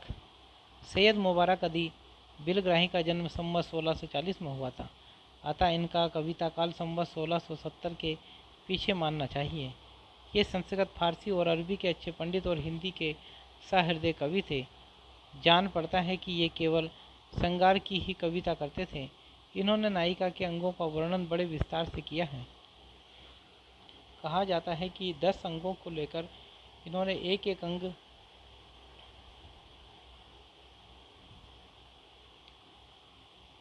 पर 100 दोहे बनाए थे। इनका प्राप्त ग्रंथ अलग शतक और तीर शतक उन्हीं के अंतर्गत हैं। इन दोहों के अतिरिक्त इनके बहुत से कवित्व सवें ग्रंथों में पाए जाते हैं और लोगों के मुंह से सुने जाते हैं। इनकी उत्प्रेक्षा बहुत बड़ी चढ़ी होती थी और वर्णन के उत्कर्ष के लिए कभी कभी ये बहुत दूर तक बढ़ जाते थे। कुछ नमूने देखिए। अलग शतक और तिल शतक से। परी मुबारक तीय बदन अलक ओप अति होय, मनोचंद की गोद में रही निशासी सोय। चिबुक कोप में मन भरियो छवि जल त्रसा विचारी, कड़ति मुबारक ताहिति ये अलक डोरी सी डारी। चिबुक कोप रसरी अलक तिलसु रसस चरस द्रग बेल, बारी बेस सिंगार को सिंचत मन मठ घे छेल। फुटकल से। कनक बरन बाल नगन लसत भाल, मोतिन के माल उर सोहे भली भांति हो। चंदन चढ़ाए चारु चंद मुखी मोहन सी, प्राण ही अन्याय पग धारे मुस्काती है। चुनरी विचित्र श्याम सजी के मुबारक जू, ढाकी नक सिकत निपट सकुचाती है। चंद्र में लमेटी के समेटी के नखत मानो, दिन को प्रणाम की है रानी राती चली जाती हैं। बनारसी दास ये जौनपुर के रहने वाले एक जैन जोहरी थे जो आमेर में भी रहा करते थे। इनके पिता का नाम खड़गसेन था। ये संवत 1643 में उत्पन्न हुए थे। इन्होंने संवत 1698 तक का अपना जीवन वृत्त अर्धकथानक नामक ग्रंथ में दिया है। पुराने हिंदी साहित्य में यही एक आत्मचरित्र मिलता है। इससे इनका महत्व बहुत अधिक है।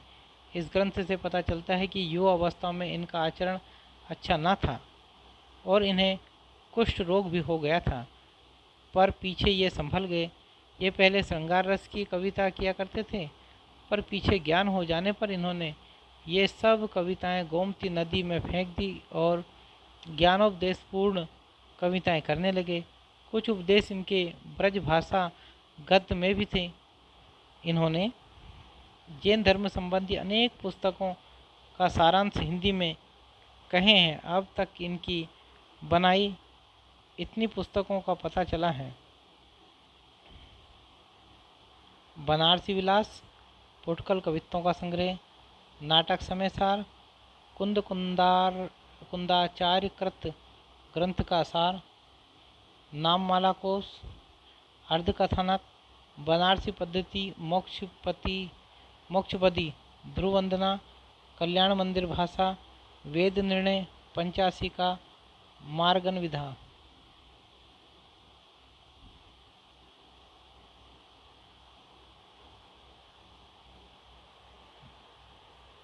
मार्गन विधा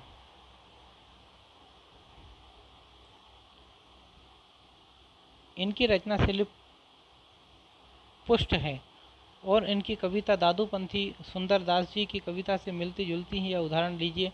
भौंदू ते हृदय की आंखें, जे सर्वे अपनी सुख संपत्ति भ्रम की संपत्ति भाके, जिन आखिन सो निरखी भेद गुण ज्ञान ज्ञान विचारे, जिन आखिन सो लखी स्वरूप मुनि ध्यान धार ना धारे। कायो सो विचार प्रति माया ही में हार जित लियठ है, रीति जैसे हार लिखी लकरी, चंगोल जे जोर जैसे गोह गहे, रहे भूमि त्यों ही पाए गाड़े हिम पे ना छाण टेक पकड़ी, मोहों की मरोर सो मरम को नठोर पावे, धावे चहूँ और जो बढ़ावे जालम करी, यही दूर बुद्धि भूली झूठ के झरोखे झूली, फूली फिरे ममता जंजीरा ने सोजा करी। सेनापति, ये अनूप शहर के रहने वाले कान्यकुब्ज ब्राह्मण थे। इनके पिता का नाम गंगाधर, पितामह का परशुराम और गुरु का नाम हीरामणि दीक्षित था। इनका जन्मकाल संवत 1646 के आसपास माना जाता है। ये बड़े ही सहृदय कवि थे। वस्तु वर्णन तो इनके ऐसा और किसी श्रृंगारी कवि ने नहीं किया। इनके ऋतु वर्णन में प्रकृति निरीक्षण पाया जाता है। पद विन्यास भी इनका ललित है। कहीं कहीं विरामों पर अनुप्रास का निर्वाह और यमक का चमत्कार भी अच्छा है। सारांश यह है कि अपने समय के ये बड़े भावों को निपुण कवि थे। अपना परिचय इन्होंने इस प्रकार दिया है। दीक्षित परशुराम दादा है विदित नाम, जिन्हें किन्हीं जग जाकी विपुल बड़ाई है, गंगाधर पिता गंगाधर के समान जाके, गंगा तीरे बसती अनूप जिन पाई है, महाजान मणि विदा दान हूँ मैं, चिंतामणि हीरामणि दीक्षित पाई पंडिताई है, सेनापति सोई सीतापति के प्रसाद जाकी, सब कवि कान दे सुनत कविताई है। इनकी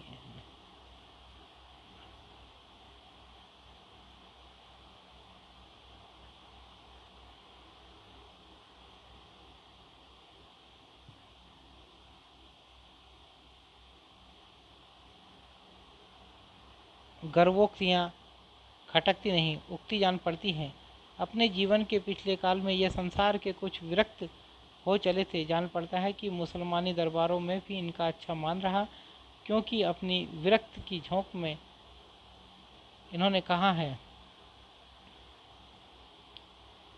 के तो करो कोई पे ये कर्म लिखोई ताते,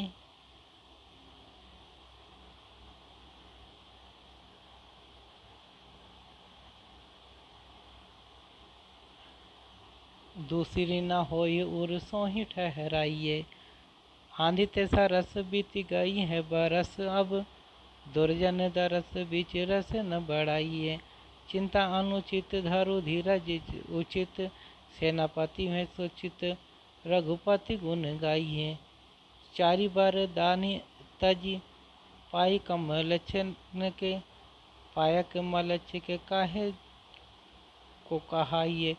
शिव सिंह सरोज में लिखा है कि पीछे इन्होंने क्षेत्र संन्यास ले लिया था। इनके भक्ति भाव से पूर्ण अनेक कवित्त रत्नाकर में मिलते हैं, जैसे महामोह कंदिनी में, जगत जकंदनी में, दीन दुखंदनी में, जात है बिहाई के। सुख को न लेस है कलेस सब भातिन को, सेनापति यहाँ के कहत अकुलाई के। आवे मन ऐसी घर बार परिवार तजो, डारो लोक लाज के समाज विसराई के। हरिजन पुंजनी में, वृंदावन कुंजनी में, रहो बैठी कहूँ तर वर तर जाई के। यद्यपि इन कवित्व में वृंदावन का नाम आया है, पर इनके उपास्य राम की जान पड़ते हैं, क्योंकि स्थान स्थान पर इन्होंने सियापति, सीतापति, राम आदि नामों का ही स्मरण किया है। कवित्त रत्नाकर इनका सबसे पिछला ग्रंथ जान पड़ता है, क्योंकि इनकी रचना संवत 1706 में हुई है। यथा संवत 1706 में से सियापति पाए, सेनापति कविता सजी सज्जन सजो सहाय। इनका एक ग्रंथ काव्य कल्पद्रुम भी प्रसिद्ध है। जैसा कि पहले कहा जा चुका है, इनकी कविता बहुत मर्म स्पर्शिनी और रचना बहुत ही प्रौढ़ और प्रांजल है। जैसे एक और इनमें पूरी भावुकता थी, वैसे ही दूसरी ओर चमत्कार लाने की पूरी निपुणता थी। श्लेष का ऐसा साफ उदाहरण शायद ही और कहीं मिले।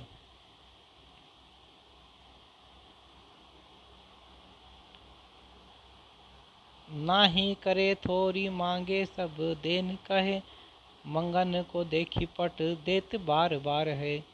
जिनके मिलत भली प्रापति की घटी होती, सदा शुभ जनमग भाव निर्धार है। भोहि में रहत बिल सत, अवनी के मध्य कन कन जोरे दान पाठ परवाह। सेनापति वचन की रचना निहारी देखो,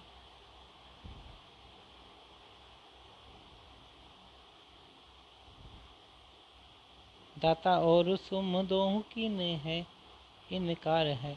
भाषा पर ऐसा अच्छा अधिकार कम कवियों का देखा जाता है। इनकी भाषा में बहुत कुछ माधुर्य ब्रज भाषा का ही है। संस्कृत पदावली पर अवलंबित नहीं, अनुप्रास और यमक की प्रचुरता होते हुए भी कहीं भद्दी क्रमिकता नहीं आने पाई है। इनके ऋतु वर्णन के अनेक कवित्त बहुत से लोगों को कंठस्थ हैं। रामचरित संबंधी कवित्त भी बहुत ही ओजपूर्ण है। इनकी रचना के कुछ नमूने दिए जाते हैं। वाणी सो सहित सुबरन मुँह रहे जहाँ, धरत बहुत भांति अरत समाज को। संख्या करी लीजे अलंकार है अधिक या में, राखो मति ऊपर सरस ऐसे साज को। सुनो महाजन चोरी होती चार चरण की, ताते सेनापति कहे तजी उर लाज को। लीजियो बचाई जो चुरावे नाही, कौं सौंपी वित्त किसी भांति में कवितन के ब्याज को। वृक्ष को तरनी तजे सहसो करनी तपे, ज्वालनी के जाल विकराल बरसात है। तचती धरनी जग झूरत झुरनी सीरी, छाहा को पकड़ी पंथी पंछी वीर मत है। सेनापति नेक दुपहरी ढरकत होत, धम का विषम जो न पात खरकत है। मेरे जान पौन सिरे ठोर की पकड़ी कहूँ, घरी एक बैठी कहूँ, धाम बितवत है। सेनापति ओनय नद नए, जलद सावन के, चारी हूँ दिशा न घूमरत भर तोय के। शोभा सरसान न बखाने जात के हूँ, बाती आने के पहाड़ मानो काजर के ढोई है।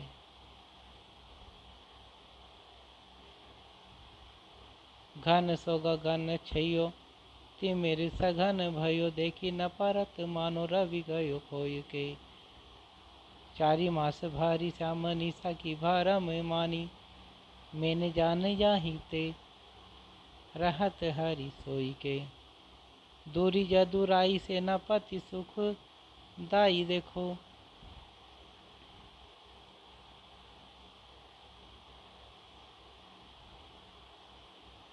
आई ऋतु पावस न पाई प्रेम पतिया। धीर जल धर की सोनत धुनि धर कियो, दर की सुहागन की छोह भरी छतियाँ। आई सुधि बर की ही मैं आनी खर की, सुमेरी प्राण प्यारी वह प्रीतम की बतियाँ। बीती औंधी आवन की लाल मन भावन की, डग भाई बावन की सावन की रतियाँ। बाली को सपूत कपिकुल पुर हुत, रघुवीर को दूत भरी रूप विकराल को। युद्ध मद गाड़ो पाँव रोपी भयो ठाड़ो सेना, पति बल बाड़ो रामचंद्र भूपाल को। कछप कहली रमो, कोंडली टहली रमो, दिग्गज दहली त्रास परो चकला चाल को। पाँव के धरत अति भार के परत भयो, एक ही परत मिली सपत पताल को।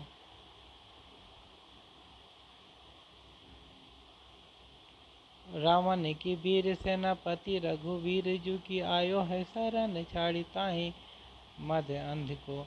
मिलत ही ताको राम कोप के, करी है उप नाम जोय दुर्जन दलन दिन बंध को। देखो दान वीर तनि दान, एक दान ही में दीन, दोहु दान को बखान सत्य संध को। लंका 10 सिकंदर की दीनी है विभीषण को, शंका विभीषण की सो दीनी 10 सिकंद को। सेनापति जी के भक्ति प्रेरित उद्गार बहुत अनूठे और चमत्कारपूर्ण हैं। आपने कर्म करी हों ही निभ होंगे, तो हों कि करतार करतार तुम काहे के, वाला प्रसिद्ध कवित्व इन्हीं का है। अगले हैं पुहकर कवि। पुहकर कवि ये प्रतापपुर जिला मैनपुरी के रहने वाले थे, पर पीछे गुजरात में सोमनाथ जी के पास भूमि गांव में रहते थे। ये जाति के कायस्थ थे और जहांगीर के समय में वर्तमान थे। कहते हैं कि जहांगीर ने किसी बात पर इन्हें आगरे में कैद कर लिया था। वहीं कारागार में इन्होंने रस रतन नामक ग्रंथ संवत 1673 में लिखा, जिस पर प्रसन्न होकर बादशाह ने कारागार से मुक्त कर दिया। इस ग्रंथ में रंभावती और सूरसेन की प्रेम कथा कई छंदों में, जिनमें मुख्य दोहा और चौपाई है। प्रबंध काव्य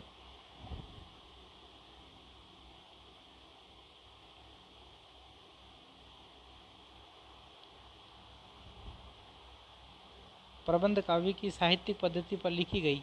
कल्पित कथा लेकर प्रबंध काव्य रचने की प्रथा पुराने हिंदी कवियों में बहुत कम पाई जाती है। जायसी आदि सूफी शाखा के कवियों ने ही इस प्रकार की पुस्तकें लिखी है, पर उनकी परिपाटी बिल्कुल भारतीय नहीं थी। इस दृष्टि से रस रतन को हिंदी साहित्य में एक विशेष स्थान देना चाहिए। इसमें संयोग और वियोग की विधित दशाओं का साहित्य की रीति पर वर्णन है। वर्णन उसी ढंग के हैं जिस ढंग के श्रृंगार की मुक्त कवियों ने किए हैं।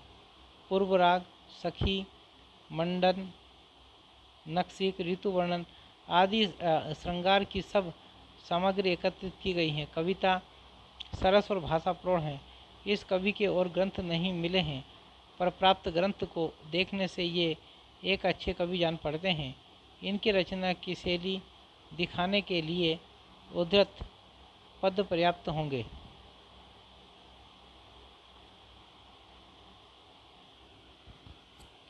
चले में मता हस्ती जो मंत मत मनो बदला श्याम साधे चलंत बनी बागरी रूप राजंत दंता मनो बग आषाढ़ पानते उदंता लन से पीतलान ले सुढ़ाले ढलके मनो चंचला चौंधी छाया छक छलके चंद की उजारी प्यारी नैनती हारे भरे चंद की कला में दूनी दूनी दरसाती है। ललित लतानी में लता सी गही सुकुमारी मालती सी फूल जब मृद मुस्काती है। फूहू कर कहे जित देखिए विराजतित परम विचित्र चारु चित्र मिली जाती है। आवे मन माही तब रहे मन ही में गड़ी नैननी बिलो के बाल नैननी समाती है। अगले कवि सुंदर।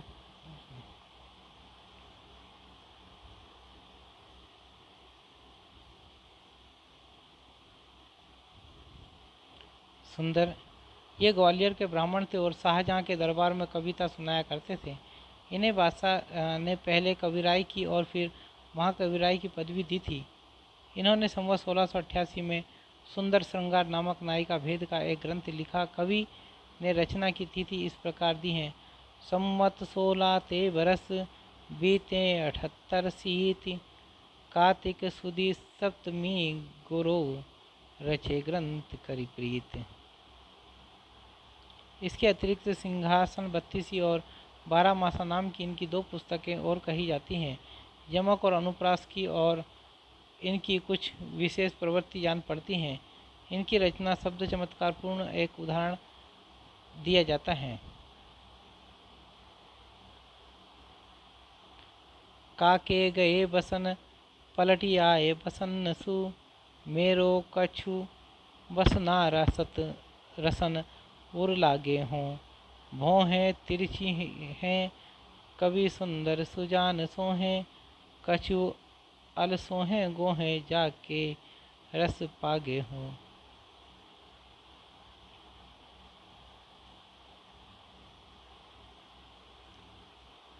परसों में पाई होते परसों में पाई गही परसों में पाई निसी जाके अनुरागे हों कौन बनिता के होजू कौन बनिता के होसू कौन बनिता के संग जागे हो।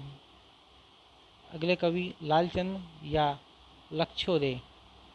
ये मेवाड़ के महाराणा जगत सिंह संवत 1685 से 1709 की माता जाम्बवती जी के प्रधान श्रावक हंसराज के भाई डोंगर जी के पुत्र थे। इन्होंने संवत 1700 में पद्मिनी चरित्र नामक एक प्रबंध काव्य की रचना की जिसमें राजा रत्नसेन और पद्मिनी की कथा का राजस्थानी मिली भाषा में वर्णन है। जायसी ने कथा का जो रूप रखा है उससे इसकी कथा में बहुत जगह भेद हैं। जैसे जायसी के हीरामन तोते के द्वारा पद्मिनी का वर्णन सुनकर रत्नसेन को मोहित होना लिखा है, पर भाटों द्वारा एक बारगी घर से निकल पड़ने का कारण इसमें यह बताया गया है कि पटरानी प्रभावती ने राजा के सामने जो भोजन रखा वह उसे पसंद न आया। इस पर रानी ने चिढ़कर कहा कि यदि मेरा भोजन अच्छा नहीं लगता तो कोई पद्मिनी ब्याह लाओ।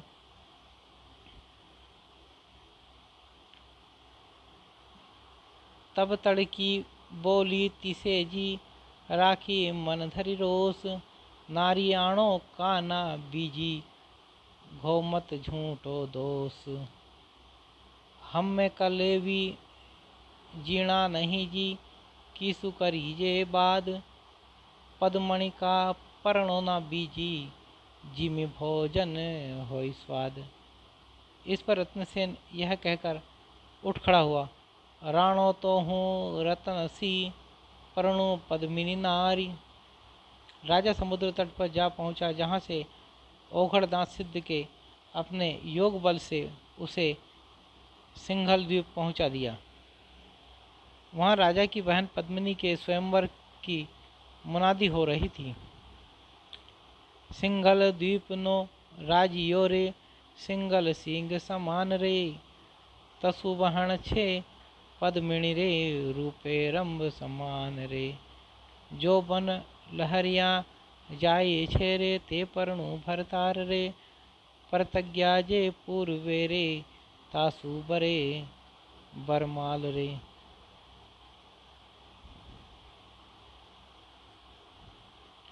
राजा अपना पराक्रम दिखाकर पद्मिनी को प्राप्त करता है। इसी प्रकार जायसी के व्रत से और भी कई बातों में भेद है। इस चरित्र की रचना गीति काव्य के रूप में समझनी चाहिए। सूफी रचनाओं के अतिरिक्त भक्ति काल के अन्य आख्यान काव्य, आश्रयदाता राजाओं के चरित्र काव्य तथा ऐतिहासिक या पौराणिक आख्यान काव्य लिखने की जैसी परंपरा हिंदुओं में बहुत प्राचीन काल से चली आती थी, वैसी पदबद्ध कल्पित कहानियाँ लिखने की नहीं थी।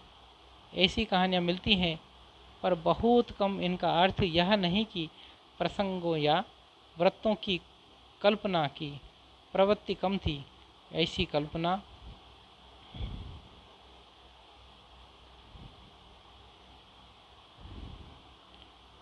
किसी ऐतिहासिक या पौराणिक पुरुष या घटना का कुछ कभी कभी अत्यंत अल्प सहारा लेकर खड़ी की जाती थी।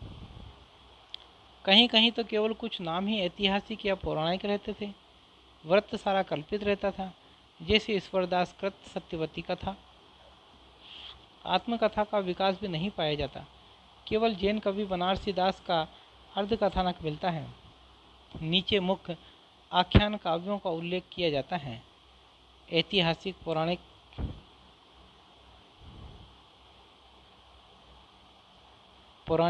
कल्पित और आत्मकथा। रामचरितमानस तुलसी कल्पित, ढोला मारूरा दोहा प्राचीन। देखो, ऐतिहासिक पौराणिक में रामचरितमानस, हरिश्चंद्र लालदास, रुक्मणी मंगल नरहरि और रुक्मणी मंगल नंददास, सुदामा चरित नरोत्तम दास, रामचंद्रिका केशवदास, वीर सिंह देवचरित केशव और 8वीं बेली कृष्ण रुक्मणीरी, जोधपुर के राठौर राजा पृथ्वीराज।